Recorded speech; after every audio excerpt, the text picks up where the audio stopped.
moving on, we're going to the MLB segment.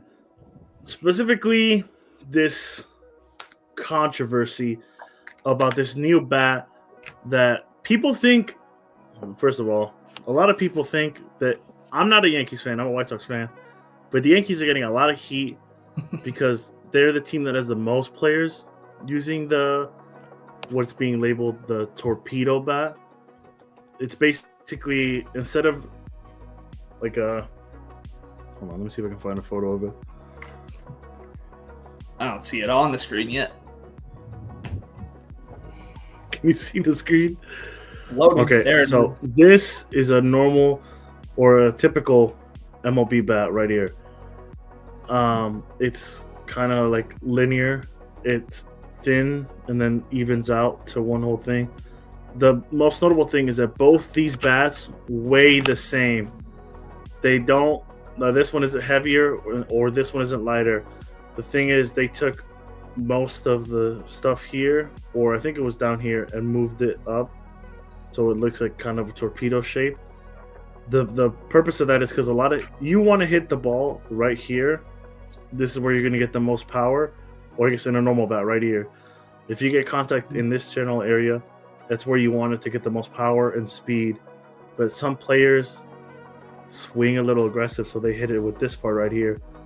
Which, when you see a baseball like break off a swing, it's usually because the ball hit somewhere right here. So what they did with the purpose of this is that some of those players that swing a little aggressive or quick, if it lands here where they normally hit, that's when they get their little like boom of speed. And that's basically what it is. But it weighs the same, and it's not like, is it a little bit of an advantage? Yeah, I guess. But it's only to certain people that just swing aggressively.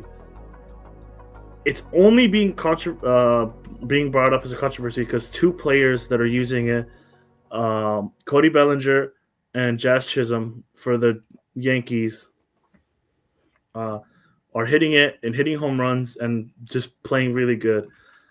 Yep. But I think really it's Jazz Chisholm because he's kind of known for being like a strikeout or a hit kind of guy, which is like, no shit. Like anyone is like that, but he is known as like strike, whiff. Every once in a while gets a good hit.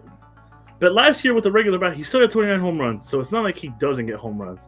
Yeah, and he's a good player, but because he's like a meme or a banter one, and he's doing good now, and people can't really make fun of him. I think that's why they're upset. No, the Yankees are the team that more than. Yeah. So what I'd say about this. I don't follow MLB as closely, obviously. So to me, it's definitely more of people who have an issue with the Yankees than they do with bats, is my opinion. It's more than just Jazz. It's more about the Yankees as a team.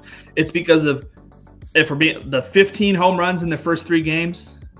That's what made it a talking point. Yeah. And then the fact that 9 of those 15 home runs were using the Torpedo Bat. That's what got people talking. Mm-hmm. But the interesting thing, he's talking about other people using it. At least from what I could research, apparently the guy who invented it works for the Marlins or has a connection to the Marlins. So it's not even like the Yankees and just on the Yankees thing. They're just like, oh, it's legal. Oh, we'll use that. Yeah, and there's several teams who have players that use them. It just happens to be, first of all, the Yankees are one of the best teams in the league, which means they have some of the best players. And so it's the like, best players are going to do good anyways. Like the best, it's the tush push of MLB. Yeah. A good team in the Eagles discovered, hey, we've seen the MLB rules a lot with the ball or pitching rules or hitting rules all the time. Man, bring back the juice balls. Yeah, that season was crazy. We've seen it rise all the time. They're like, oh, there's too many runs now, let's make new rules. Or, oh, there's not enough runs, let's make new rules. So it'll be interesting to see what actually happens.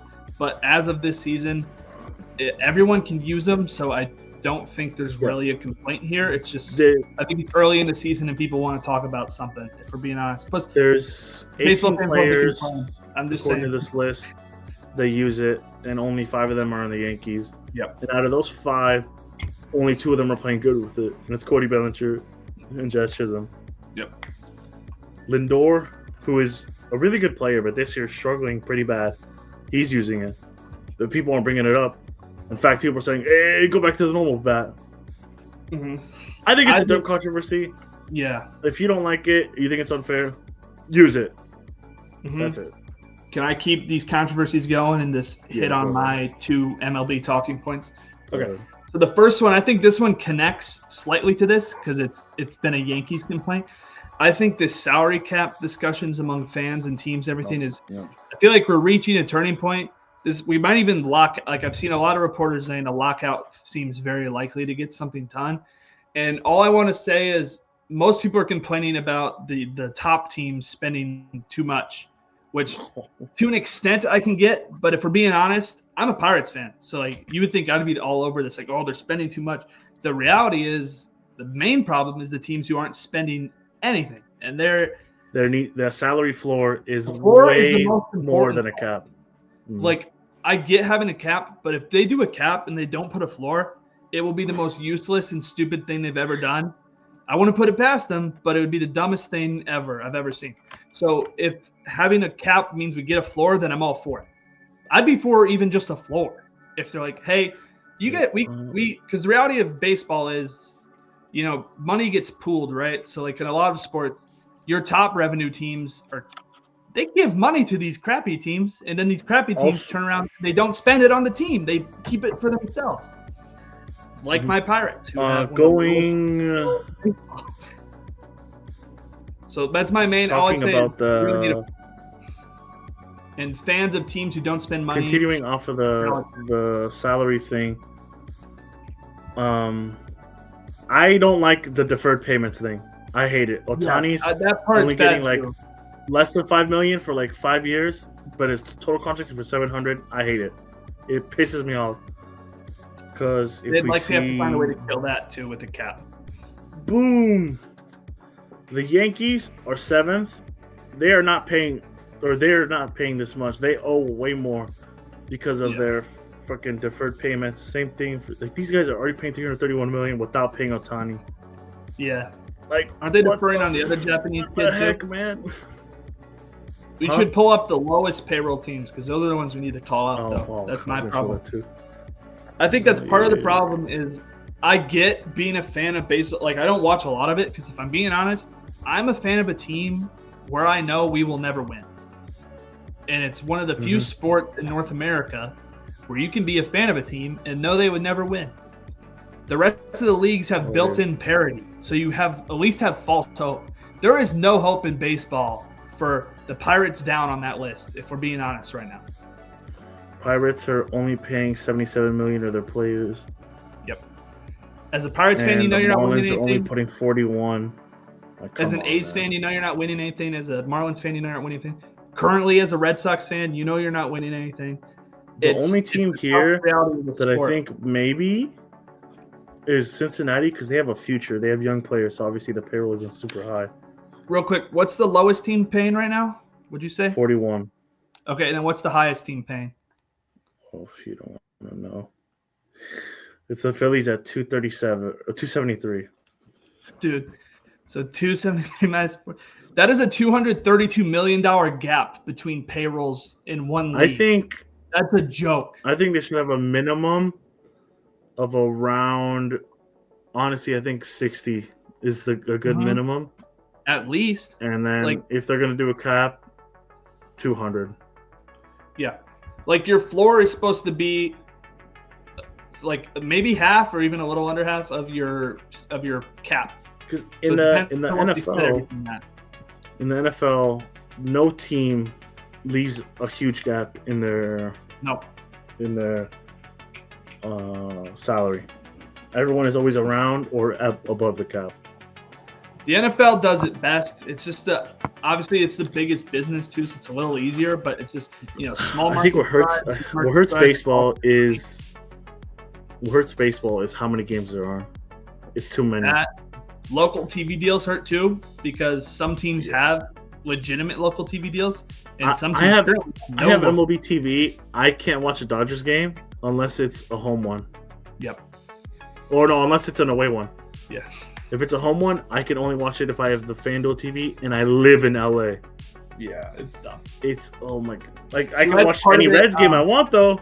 Yeah. But, so if we switch to my other topic that I had that I know you're you don't follow as heavily as I do, but I've been really invested in the TV business stuff or sports business for a while. Mhm. And MLB and ESPN recently severed their TV deal 3 seasons early. And so they are looking for partners for the wild card playoff games, the Sunday night baseball series ESPN does, and for the home run derby. And to add this to the uncertainty with local TV deals, there's a lot of interesting movement in the MLB on the media side. I was just wondering, I don't know how much MLB regular season you're watching, but like the big players out there in terms of TV networks and streamers. Is there anywhere you would prefer to see Sunday night baseball, the home run derby, and the wild card playoff going? I'd love it if I could just watch it on any local channel, or at least one that's like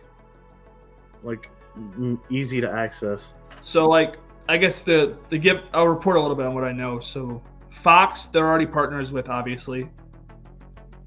I think I'd like to see him on TNT. Same with Turner, which is your TBS mainly. So both of them could add more games. They could just add more of the ESPN games. But then they also have NBC, who's talked and wants to get involved. You have like your Netflix and your Amazon Prime and stuff like that out there. I mean, I wouldn't mind. It's curious. I wouldn't mind seeing them on Peacock or NBC. You know, I think NBC would be the best for. I think it's just hard. Games. It's hard with all these local deals. Like you have to tell team, oh yeah, you're not gonna get many Dodgers games unless they're playing like the. I'm trying to think of a random team. Unless they're playing the Orioles, it's like, okay. Well, the national deals do make it work because if we're being honest, if you looked up like the ESPN Sunday Night Baseball schedule, I guarantee you the Red Sox and the Yankees are the 2 teams that have the most ESPN. Yeah, I wouldn't doubt it. And the Pirates have like 9 games total on anything national, and that includes like Apple TV and MLB Network. Get rid of blackouts, man. That too. Well, okay, that's what I wanted to talk about. This might be part of what ends up with the strike as well. Is I'm pretty sure like all the deals, like a lot of the local deals, end in 3 years as well. And so the MLB has talked about, or it's been rumored they're considering doing something where like they cancel all the local TV deals teams have, and instead put them under one umbrella, like MLS style. You know what I mean? Like. Mm-hmm. So it'd be like your Sunday ticket or whatever it is. I don't know what it's called for baseball right now. I have MLB TV. No blackout, finally. I have MLB TV. Why can I not watch any game I want? Like, is NBA TV is the same thing, but at least it's like, hey, this game's on ABC. Just go watch it there. Yeah, okay. So that's why I thought it might be interesting if they do. The problem is the teams who currently have good local TV deals, like the Dodgers, like the Yankees, they are going to fight to keep those deals, obviously, because they're making money. But every other team isn't. And so to me, if the MLB could pull it off, their best bet would be to cancel every local TV deal they have. And instead, if you want to watch your local team, you pay for the streaming service that anyone can access nationally. Mm-hmm. It's the best way to do it. It's like the MLS model, but with a league that's actually popular. Like the problem with the MLS model is they did it way too early. They don't have a fan base like that or eyeballs. The MLB could, and they could still have deals with network TV to still have, because they have so many freaking games, man. Like you said, 162 games. You could definitely have the pitch clock too was a big success, bro. It trimmed off like 45 minutes of games. Yeah. Like so you don't even have the. It was too long for TV. Like so if I have 2 wishes for baseball, just to kind of wrap up my thoughts, it's to have a salary floor for sure. But if it caps with it, that's fine. And pool all your games together instead of having regional channels. That's a dying business anyways. We've seen it in every sport. Just have one streaming service for fans nationwide you can buy into. You can do a package for just your team or the league-wide package, and you get every game, no blackouts. Is every game that's not part of your deal with Fox or with Turner or with whoever else you deal with. Hopefully that's the way it goes. We'll see, though. Obviously, it's weird and slow to make good changes. So, bring back the juice balls too.